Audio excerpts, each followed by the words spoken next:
दोस्तों नमस्कार, यह है मार्गदर्शन फॉर सिविल सर्विसेज। मैं अनुराग चौधरी। दोस्तों आज की वीडियो में यूपी स्पेशल के अंतर्गत आप पढ़ेंगे उत्तर प्रदेश के परिवहन, अर्थव्यवस्था और उद्योग से संबंधित महत्वपूर्ण प्रश्न।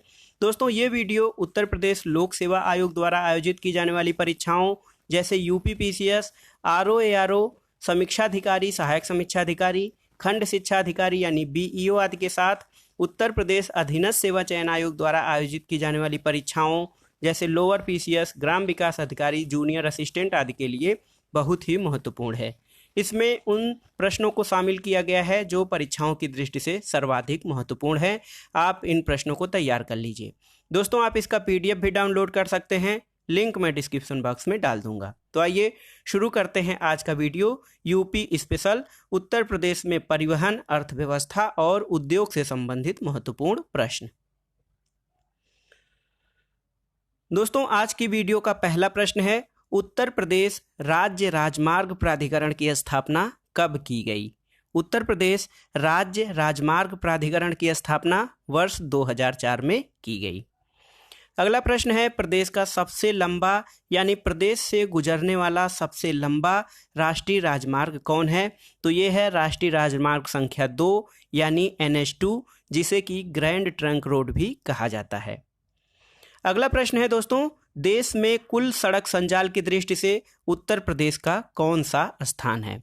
तो देश में कुल सड़क संजाल की दृष्टि से उत्तर प्रदेश का दूसरा स्थान है, जबकि प्रथम स्थान पर महाराष्ट्र है। यानी देश में सड़कों के संजाल की दृष्टि से महाराष्ट्र प्रथम स्थान पर, जबकि उत्तर प्रदेश द्वितीय स्थान पर है। अगला प्रश्न है दोस्तों, उत्तर प्रदेश राज्य का प्रथम एक्सप्रेसवे कौन सा है? तो उत्तर प्रदेश का प्रथम एक्सप्रेसवे ग्रेटर नोएडा से नोएडा के बीच बनाया गया था। यही यानी ग्रेटर नोएडा से नोएडा के बीच बनने वाला प्रथम एक्सप्रेसवे है उत्तर प्रदेश का। अगला प्रश्न है दोस्तों, कई बार परीक्षाओं में पूछा जा चुका है, बहुत ही महत्वपूर्ण है। राष्ट्रीय राजमार्ग प्राधिकरण द्वारा निर्मित उत्तर दक्षिण और पूरब पश्चिम कॉरिडोर एक दूसरे को कहाँ पर काटते हैं? तो पूरब पश्चिम उत्तर दक्षिण कॉरिडोर एक दूसरे को झांसी में काटते हैं। अगला प्रश्न है, यमुना एक्सप्रेसवे जो कि ग्रेटर नोएडा से आगरा तक है, इसकी लंबाई 165.5 किलोमीटर है। यह कितने जिलों से गुजरता है? तो यमुना एक्सप्रेसवे, जिसे पहले ताज एक्सप्रेसवे भी कहा जाता था, तो यमुना एक्सप्रेसवे जो ग्रेटर नोएडा से आगरा तक है, इसकी लंबाई 165.5 किलोमीटर है। यह राज्य के 4 जिलों गौतम बुद्ध नगर, अलीगढ़, मथुरा और आगरा, गौतम बुद्ध नगर, अलीगढ़, मथुरा और आगरा यानी 4 जिलों से होकर यमुना एक्सप्रेसवे गुजरता है। अगला प्रश्न है दोस्तों, लखनऊ आगरा एक्सप्रेसवे जिसकी लंबाई 302 किलोमीटर है, ये देश का प्रथम ग्रीनफील्ड एक्सप्रेसवे है, कितने जिलों से गुजरता है? तो लखनऊ आगरा एक्सप्रेसवे जिसकी लंबाई 302 किलोमीटर है, यह प्रदेश के 10 जिलों से होकर गुजरता है। अगला प्रश्न है दोस्तों, पूर्वांचल एक्सप्रेसवे जो निर्माणाधीन है, ये लखनऊ से बलिया तक इसका निर्माण हो रहा है। लखनऊ से बलिया तक जो पूर्वांचल एक्सप्रेसवे, पहले इसका नाम समाजवादी पूर्वांचल एक्सप्रेसवे था, लेकिन अब केवल पूर्वांचल एक्सप्रेसवे हो गया है। तो लखनऊ से बलिया तक इम्पॉर्टेंट है, ये लखनऊ से बलिया तक पूर्वांचल एक्सप्रेसवे की लंबाई कितनी है? तो पूर्वांचल एक्सप्रेसवे 348.1 किलोमीटर इसकी लंबाई है और यह प्रदेश के 10 जिलों से होकर गुजरता है। अगला प्रश्न है, बौद्ध परिक्रमा एक्सप्रेस जो कि बौद्ध स्थलों की यात्रा करने हेतु आरंभ की गई है, इससे जुड़े कौन कौन से जिले हैं? तो बौद्ध परिक्रमा एक्सप्रेस से जुड़े जिलों का जो नाम है वो इस प्रकार है। बौद्ध परिक्रमा एक्सप्रेस से जुड़े जिले हैं कौशाम्बी, प्रयागराज, वाराणसी, गोरखपुर, लखनऊ। इसके अलावा बिहार के गया, राजगीर, वैशाली और पटना, ये सभी बौद्ध परिक्रमा एक्सप्रेस स्थलों से जुड़े हुए हैं। अगला प्रश्न है दोस्तों, लखनऊ प्लान का संबंध किससे है? बहुत महत्वपूर्ण है, कई बार परीक्षाओं में पूछा जा चुका है। तो लखनऊ प्लान का संबंध सड़कों के विकास संबंधी 20 वर्षीय प्लान से है, जिसका प्रारंभ 1985 में किया गया था। तो लखनऊ प्लान का संबंध सड़कों के विकास से है। अगला प्रश्न है दोस्तों, उत्तर प्रदेश में प्रथम रेलगाड़ी कब चलाई गई थी? तो उत्तर प्रदेश में प्रथम रेलगाड़ी मार्च 1859 में चलाई गई थी, जो कि प्रयागराज से कानपुर के बीच चली थी। महत्वपूर्ण है, उत्तर प्रदेश की प्रथम रेलगाड़ी, भारत की प्रथम रेलगाड़ी नहीं। भारत की प्रथम रेलगाड़ी 1853 जो मुंबई से थाणे के बीच चलाई गई थी, उसकी बात नहीं हो रही है, कंफ्यूज मत होइएगा। उत्तर प्रदेश में प्रथम रेलगाड़ी मार्च 1859 में प्रयागराज से कानपुर के बीच चलाई गई थी। अगला प्रश्न है, उत्तर प्रदेश में रेलवे जोन के कितने मुख्यालय स्थित हैं? तो उत्तर प्रदेश में रेलवे जोन के 2 मुख्यालय हैं। पहला है पूर्वोत्तर रेलवे। पूर्वोत्तर रेलवे यानी नॉर्दर्न ईस्टर्न रेलवे, इसका मुख्यालय गोरखपुर में है। इसके अलावा दूसरा है उत्तर मध्य रेलवे, जिसका मुख्यालय प्रयागराज में है। तो उत्तर प्रदेश में रेलवे जोन के 2 मुख्यालय स्थित हैं, पूर्वोत्तर रेलवे गोरखपुर में और उत्तर मध्य रेलवे का मुख्यालय प्रयागराज में। अगला प्रश्न है, भारतीय रेलवे का सबसे लंबा प्लेटफॉर्म कौन सा है?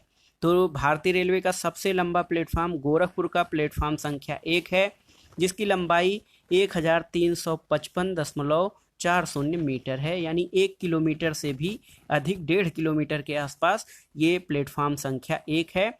ये भारतीय रेलवे का सबसे लंबा प्लेटफॉर्म है। अगला प्रश्न है दोस्तों, डीजल इंजन निर्माण के लिए डीजल लोकोमोटिव वर्क्स कहाँ पर स्थित है? तो डीजल इंजन के निर्माण के लिए diesel locomotive works Manduadih Varanasi में स्थित है। उत्तर प्रदेश में रेलवे संग्रहालय कहाँ स्थित है? रेलवे म्यूजियम यूपी में कहाँ है? तो ये वाराणसी में है। वाराणसी में उत्तर प्रदेश का रेलवे संग्रहालय स्थित है। अगला प्रश्न है दोस्तों, उत्तर प्रदेश रेलवे सुरक्षा आयोग का मुख्यालय कहाँ है? तो रेलवे सुरक्षा आयोग का मुख्यालय लखनऊ में है। अगला प्रश्न देखते हैं, जो वायु परिवहन है प्रदेश में, उसमें हम देखेंगे प्रदेश में प्रमुख हवाई अड्डे और उनकी स्थिति कहाँ है। तो पहला है दोस्तों चौधरी चरण सिंह अंतर्राष्ट्रीय अमौसी हवाई अड्डा। चौधरी चरण सिंह अंतर्राष्ट्रीय हवाई अड्डा अमौसी, ये लखनऊ में स्थित है दोस्तों। चौधरी चरण सिंह अंतर्राष्ट्रीय हवाई अड्डा अमौसी, ये लखनऊ में स्थित है। लाल बहादुर शास्त्री बाबतपुर अंतर्राष्ट्रीय हवाई अड्डा वाराणसी में स्थित है। खेरिया हवाई अड्डा आगरा में। बमरौली हवाई अड्डा प्रयागराज। चकेरी हवाई अड्डा कानपुर में है। फुर्सतगंज हवाई अड्डा दोस्तों रायबरेली में है। हिंडन हवाई अड्डा गाजियाबाद में है। डॉक्टर अंबेडकर अंतर्राष्ट्रीय हवाई अड्डा मेरठ में है। और सरसावा अंतर्राष्ट्रीय हवाई अड्डा सहारनपुर में है। सरसावा सहारनपुर में है। तो ये प्रदेश में प्रमुख हवाई अड्डे हैं। जैसे हवाई अड्डों का नामकरण उस स्थान के नाम से किया गया है, जैसे अमौसी हवाई अड्डा लखनऊ में, लेकिन इसका नाम बदलकर चौधरी चरण सिंह अंतर्राष्ट्रीय हवाई अड्डा कर दिया गया है। तो चौधरी चरण सिंह अंतर्राष्ट्रीय हवाई अड्डा अमौसी लखनऊ में। लाल बहादुर शास्त्री बाबतपुर अंतर्राष्ट्रीय हवाई अड्डा वाराणसी में। खेरिया हवाई अड्डा आगरा में। बमरौली हवाई अड्डा प्रयागराज में। चकेरी कानपुर में। फुर्सतगंज रायबरेली में। हिंडन हवाई अड्डा गाजियाबाद में। डॉक्टर अंबेडकर अंतर्राष्ट्रीय हवाई अड्डा मेरठ में। और सरसावा अंतर्राष्ट्रीय हवाई अड्डा सहारनपुर में स्थित है। अगला प्रश्न है दोस्तों, नागरिक उड्डयन प्रशिक्षण केंद्र कहाँ पर स्थित है? तो ये बमरौली प्रयागराज में स्थित है नागरिक उड्डयन प्रशिक्षण केंद्र। नेशनल पैराशूट ट्रेनिंग कॉलेज, ये आगरा में स्थित है। इसके अलावा इंदिरा गांधी राष्ट्रीय उड्डयन अकादमी कहाँ पर है? तो ये फुर्सतगंज रायबरेली में इंदिरा गांधी राष्ट्रीय उड्डयन अकादमी स्थित है। जल परिवहन की बात करते हैं दोस्तों, तो देश का सबसे लंबा आंतरिक जलमार्ग कहाँ पर स्थित है? तो देश का सबसे लंबा आंतरिक जलमार्ग गंगा नदी पर स्थित है।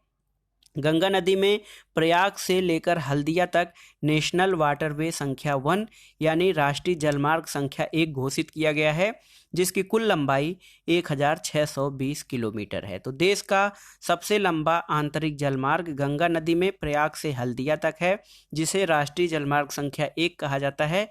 इसकी लंबाई 1620 किलोमीटर है। एक प्रश्न और है, दिल्ली कोलकाता को जोड़ने वाला जो नेशनल हाईवे संख्या 2 है, इससे कौन सा शहर नहीं जुड़ा है? तो ये बहुत ही महत्वपूर्ण है। लखनऊ NH2 पर नहीं पड़ता है, तो याद रखिएगा जो NH2 राष्ट्रीय राजमार्ग संख्या 2 है, उससे लखनऊ नहीं जुड़ा हुआ है। अगला प्रश्न है दोस्तों, उत्तर प्रदेश से शुरू होने वाला सबसे लंबा राष्ट्रीय राजमार्ग कौन सा है? तो उत्तर प्रदेश से शुरू होने वाला राष्ट्रीय राजमार्ग संख्या 7 है, जो वाराणसी से कन्याकुमारी तक जाता है। वाराणसी से कन्याकुमारी ये उत्तर प्रदेश से शुरू होने वाला सबसे लंबा राष्ट्रीय राजमार्ग है। अगला प्रश्न है, देश के तीसरे रेल कोच फैक्ट्री की स्थापना कहाँ की गई है? तो तीसरा रेल कोच फैक्ट्री देश का ये लालगंज रायबरेली में स्थापित किया गया है। अगला प्रश्न है, एशिया एवं भारत का सबसे बड़ा बिजली लोको शेड कहाँ पे है? तो ये है मुगलसराय वाराणसी में एशिया एवं भारत का सबसे बड़ा बिजली लोको शेड। अगला प्रश्न है दोस्तों, प्रति व्यक्ति आय की दृष्टि से उत्तर प्रदेश के क्षेत्रों का घटता क्रम कौन सा है? तो सबसे अधिक जो प्रति व्यक्ति आय है उत्तर प्रदेश में वो पश्चिमी क्षेत्र की है, उसके बाद बुंदेलखंड क्षेत्र, उसके बाद तीसरे स्थान पर केंद्रीय या सेंट्रल क्षेत्र, फिर चौथे स्थान पर यानी सबसे कम प्रति व्यक्ति आय पूर्वी क्षेत्र की यानी पूर्वांचल के क्षेत्रों की है। अगला प्रश्न है, उत्तर प्रदेश के सर्वाधिक और सबसे कम विकसित क्षेत्र कौन से हैं? तो पश्चिमी क्षेत्र सबसे विकसित और पूर्वी क्षेत्र सबसे कम विकसित क्षेत्र है। अगला प्रश्न है दोस्तों, औद्योगिक विकास की दृष्टि से उत्तर प्रदेश का सर्वाधिक विकसित क्षेत्र कौन है? तो ये पश्चिमी क्षेत्र है औद्योगिक विकास की दृष्टि से सर्वाधिक विकसित क्षेत्र। अगला प्रश्न देखते हैं दोस्तों, औद्योगिक विकास को गति देने के लिए उद्योग बंधु का गठन प्रदेश में कब किया गया? तो उद्योग बंधु का गठन 1981 में किया गया था। ये औद्योगिक विकास को गति देने के लिए इसकी स्थापना की गई थी। अब आइए देखते हैं प्रमुख उद्योग और उनसे संबंधित स्थल कौन से हैं। तो पीतल के बर्तनों के लिए दोस्तों मुरादाबाद है, कैंची उद्योग के लिए मेरठ प्रसिद्ध है, कत्था उद्योग बरेली में प्रचलित है, टेराकोटा यानी मिट्टी के पके बर्तनों के लिए गोरखपुर, बेंत उद्योग के लिए बरेली, इसके अलावा लकड़ी की नक्काशी के लिए सहारनपुर, खेल सामानों के लिए मेरठ प्रसिद्ध है, सीमेंट उद्योग के लिए दोस्तों दादरी चुर्क ये प्रसिद्ध हैं, कागज उद्योग के लिए सहारनपुर और मुजफ्फरनगर, दिया सलाई उद्योग बरेली में है और चमड़ा उद्योग के लिए प्रदेश में आगरा और कानपुर सबसे प्रसिद्ध स्थल हैं। तो आपने देख लिया, ये प्रश्न या तो कभी कभी सीधे पूछता है या मिलान करने के लिए पूछ लेता है। तो एक बार फिर से दोहरा लेते हैं, पीतल के बर्तनों के लिए मुरादाबाद, कैंची उद्योग मेरठ, कत्था बरेली में, टेराकोटा उद्योग गोरखपुर में, बेंत उद्योग बरेली में, लकड़ी की नक्काशी सहारनपुर में, खेल सामानों के लिए मेरठ, सीमेंट उद्योग दादरी और चुर्क, कागज उद्योग सहारनपुर मुजफ्फरनगर और दिया सलाई उद्योग के लिए बरेली तथा चमड़ा उद्योग के लिए आगरा और कानपुर प्रसिद्ध हैं। दोस्तों उत्तर प्रदेश में कुछ औद्योगिक विकास प्राधिकरण हैं जिनकी गठन वर्ष हम देखते हैं। कौन कौन से औद्योगिक विकास प्राधिकरण है और उनके गठन का वर्ष। तो पहला है इम्पॉर्टेंट है Noida new Okhla industrial authority. तो इंडस्ट्रियल डेवलपमेंट अथॉरिटी नोएडा यानी नवीन ओखला औद्योगिक विकास प्राधिकरण, इसकी स्थापना वर्ष 1976 में की गई थी। एक है दोस्तों बीडा यानी भदोही औद्योगिक विकास प्राधिकरण, इसकी स्थापना 1981 में की गई थी। GIDA Gorakhpur industrial development area यानी गोरखपुर औद्योगिक विकास प्राधिकरण, गीडा की स्थापना 1988 में की गई थी। सीडा यानी सतहरिया औद्योगिक विकास प्राधिकरण जो कि जौनपुर में स्थित है, इसकी स्थापना 1989 में की गई थी, इसका गठन। और ग्रेटर नोएडा यानी बृहद नवीन ओखला इंडस्ट्रियल अथॉरिटी, इसका गठन 1991 में किया गया था। ग्रेटर नोएडा का गठन दोस्तों 1991 में किया गया था। Leda Lucknow industrial development authority यानी लखनऊ औद्योगिक विकास प्राधिकरण, इसका गठन 2005 में किया गया था। और ईडा यमुना एक्सप्रेसवे औद्योगिक विकास प्राधिकरण, इसका गठन वर्ष 2001 में किया गया। तो नोएडा का गठन 1976 में, गीडा का गठन 1988 में, सीडा यानी सतहरिया औद्योगिक विकास प्राधिकरण 1989 में, ग्रेटर नोएडा बृहद नवीन ओखला इंडस्ट्रियल एरिया का गठन 1991 में, लखनऊ औद्योगिक विकास प्राधिकरण की स्थापना 2005 में और यमुना एक्सप्रेसवे औद्योगिक विकास प्राधिकरण 2001 में गठित किया गया था। अगला प्रश्न है दोस्तों, उत्तर प्रदेश खादी ग्रामोद्योग बोर्ड की स्थापना कब की गई? खादी के महत्व और इसके विकास के लिए उत्तर प्रदेश खादी ग्रामोद्योग बोर्ड की स्थापना 1960 में की गई थी। अगला प्रश्न है, उत्तर प्रदेश में सॉफ्टवेयर और बिजनेस प्रोसेसिंग आउटसोर्सिंग का सबसे बड़ा केंद्र कौन सा है? तो उत्तर प्रदेश में सॉफ्टवेयर और बिजनेस प्रोसेस आउटसोर्सिंग का सबसे बड़ा केंद्र दोस्तों नोएडा है। अब आइए देखते हैं, भारत सरकार के सहयोग से 2006 में क्लस्टर्स विकास योजना के तहत उत्तर प्रदेश में कौन से प्रमुख क्लस्टर्स स्थापित किए गए हैं? तो ये है कारपेट क्लस्टर यानी कालीन क्लस्टर, ये भदोही में स्थापित किया गया है। ग्लास बीड्स क्लस्टर दोस्तों वाराणसी में, कालीन क्लस्टर मिर्जापुर में, पाटरी क्लस्टर खुर्जा बुलंदशहर में और लेदर क्लस्टर चौरी चौरा गोरखपुर में स्थापित किया गया है। तो दोस्तों ये था आज का वीडियो। इसमें आपने देखा उत्तर प्रदेश में परिवहन और औद्योगिक विकास तथा प्रमुख औद्योगिक विकास प्राधिकरणों से संबंधित महत्वपूर्ण प्रश्न। वीडियो आपको कैसा लगा हमें कमेंट बॉक्स में ज़रूर बताइएगा। वीडियो को लाइक करें, शेयर करें और इस चैनल मार्गदर्शन फॉर सिविल सर्विसेज को सब्सक्राइब करें। वीडियो देखने के लिए धन्यवाद। नमस्कार।